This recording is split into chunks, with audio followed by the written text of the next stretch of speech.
Welcome, dear viewers. Don't forget to subscribe to our channel for more stories every day. Paul Marston stood in his lavish office, gazing out at the Manhattan skyline, a view he had fought tooth and nail to secure. At 52, he was a household name in the legal world, a ruthless attorney known for his sharp ambition and strategic brilliance. His life appeared flawless, from his tailor-made suits to the penthouse that epitomized his success. But tonight, a flicker of irritation crept into his thoughts. His wife, Rachel, had dared to challenge him, accusing him of valuing his career more than his family. The argument had exploded in their pristine living room, raw and unforgiving, stripping away the veneer of their marriage. Rachel had stood firm, throwing his own words back in his face, accusing him of abandoning her and their young son, Jake, for his work. To Paul, family had always been an afterthought, an anchor that held him back from his unrelenting drive. When Rachel demanded he choose between them and his career, his response was cold, calculated. "Then go," he'd said, his words firm, final, spoken with an assurance he never thought she would challenge. But Rachel, with a resolve he hadn't expected, accepted. "One day, you'll realize what you've lost, Paul," she said, gathering Jake in her arms. Her gaze was steady, unwavering. "But by then, it'll be too late." Rachel moved with Jake into a modest apartment, leaving behind the privileged world they had once known. She worked multiple jobs to make ends meet, driven by a fierce determination to provide a stable life for her son.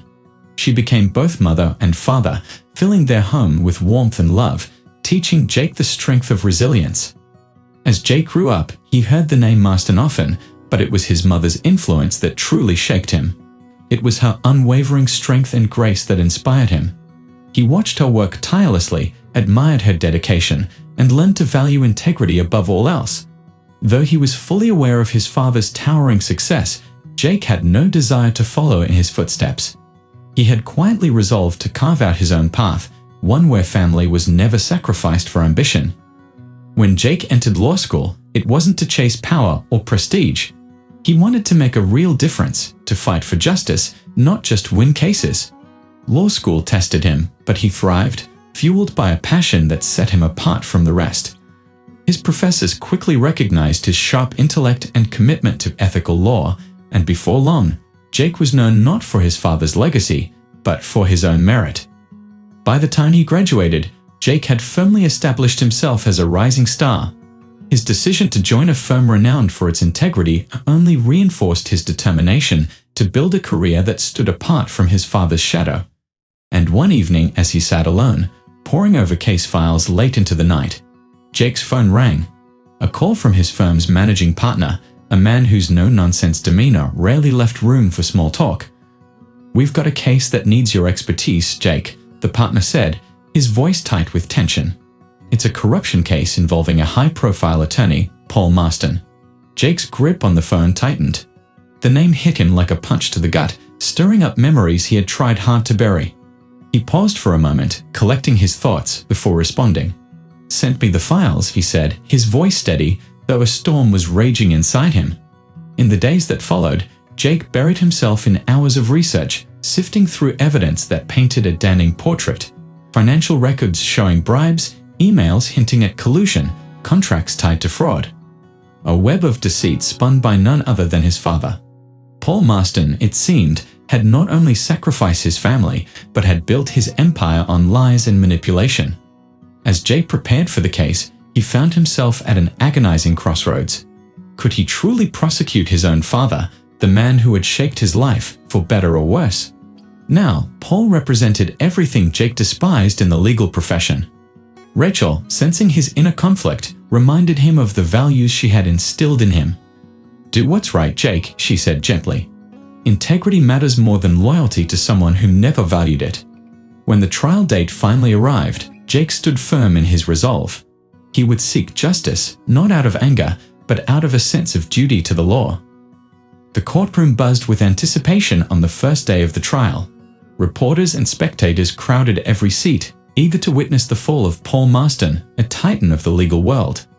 The media feasted on the scandal, a once unshakable powerhouse attorney now facing the very justice system he had long manipulated. But as the crowd stirred, Jake was acutely aware of the weight on his shoulders, not just as the prosecutor, but as Paul's son. Paul entered the courtroom with the same cocky swagger that had defined his career. Dressed impeccably in a tailored suit, he carried himself like a man who believed no one could touch him, who thought his reputation and charm would shield him from the consequences of his actions. His eyes scanned the room, and when they landed on Jake, there was a brief flicker of something unspoken. Pride, maybe, or resentment. To Paul, this trial was nothing more than a temporary obstacle, a challenge he believed he would easily overcome, as he always had. Jake took his seat at the prosecutor's table, his emotions a tangled mess. Part of him wanted to confront his father, to demand answers for years of neglect and emotional abandonment.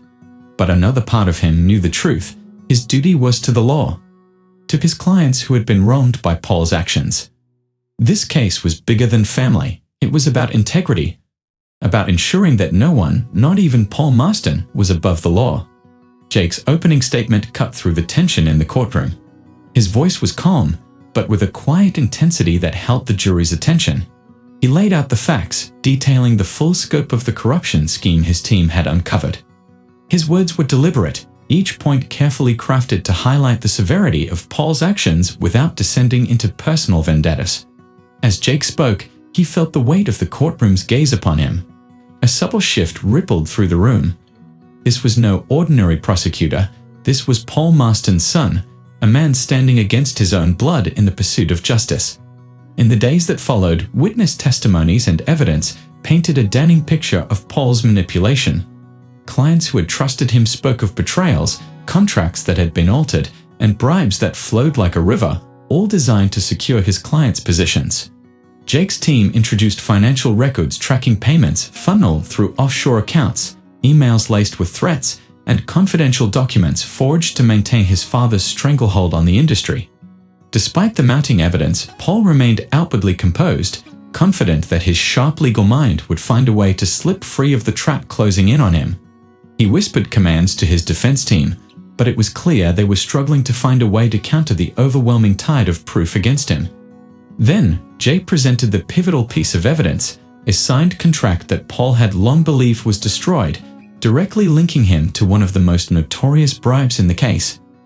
This document, once buried and forgotten, was now the cornerstone of the prosecution's case. As Jake unveiled the evidence, he caught a flicker of panic in his father's eyes, a brief crack in the stoic mask Paul had worn throughout the trial. It was a small victory, but a meaningful one. For the first time, Paul Marston understood that he was no longer in control.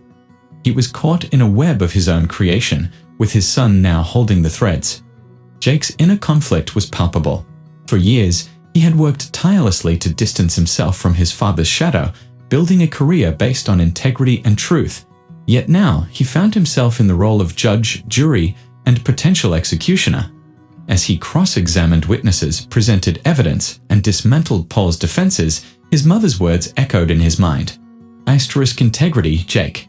It's worth more than loyalty to a man who doesn't value it. Asterisk. On the witness stand, Paul finally faltered under Jake's relentless questioning. His attempts to manipulate the narrative began to unravel as Jake systematically exposed each lie. His defense team scrambled, but with every question Jake posed, he drove another nail into his father's legal coffin. It was a surreal moment, standing in that courtroom, facing the man who had given him life, but had abandoned him without a second thought. Now, that same man teetered on the brink of ruin. When the prosecution finally rested, Jake was exhausted but resolute. He had laid bare the truth for all to see, exposing not just Paul's crimes, but the emptiness behind the image of power that his father had spent decades constructing. In that courtroom, the once mighty Paul Marston had been reduced to a man desperately clinging to the illusion of control, his empire crumbling before him. And then, in what felt like a final, crushing blow, Jake called his last witness, Rachel. Her presence in the courtroom was a quiet storm. Her gaze was steady, her voice unwavering, as she recounted the years of hardship and sacrifice she had endured. She spoke not out of bitterness, but with a calm dignity, detailing the struggles of raising Jake alone, the countless hours she had worked to provide for him, and the principles she had instilled in him, principles that had led him to this moment. She had instilled in him the values that now anchored his resolve. Her words, calm and unwavering, stood in stark contrast to the life Paul had chosen. The courtroom listened in rapt silence as Rachel shared her story, her voice carrying the weight of years of sacrifice and pain. When she finished her testimony, an almost tangible silence settled over the room.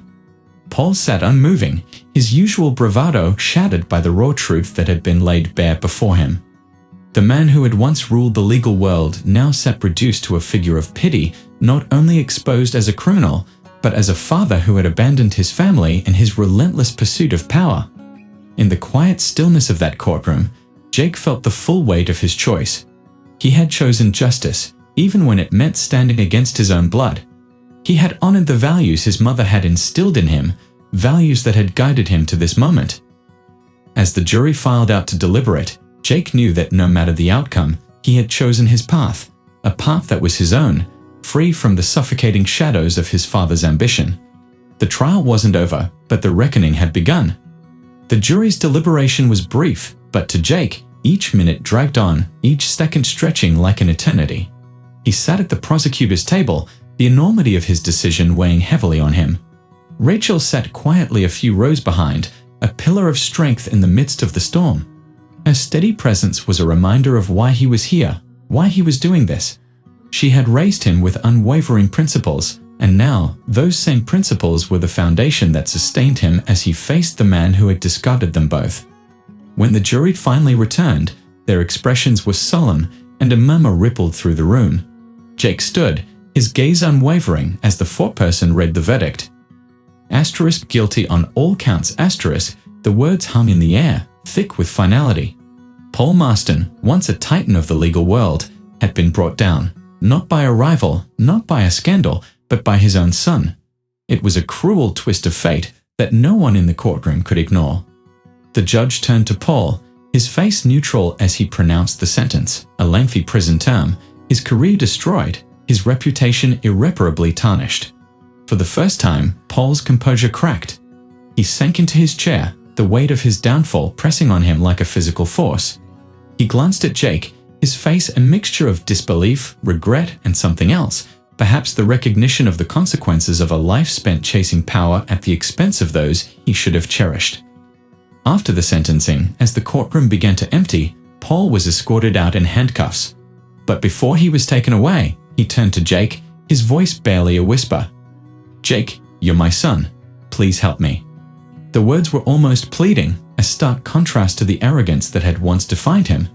Jake stood frozen, staring at the man who had given him life, yet abandoned him without a second thought. Jake's heart was heavy with conflict.